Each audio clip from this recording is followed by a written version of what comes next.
অনেক সময় দেখা যায় মা বাবা তার সন্তানকে কোনো কারণ ছাড়াই অবিশ্বাস করেন।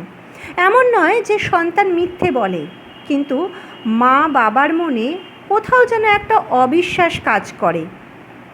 আর এর ফলস্বরূপ অন্য লোকেরা, মানে আত্মীয় স্বজন, বন্ধু বান্ধব, পাড়া প্রতিবেশী তার অ্যাডভান্টেজ নেয়।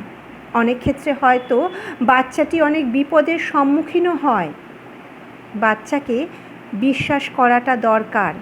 যদি মা বাবার মনে হয় যে তার সন্তান মিথ্যে বলছে, তাহলে তার সাথে কথা বলা দরকার।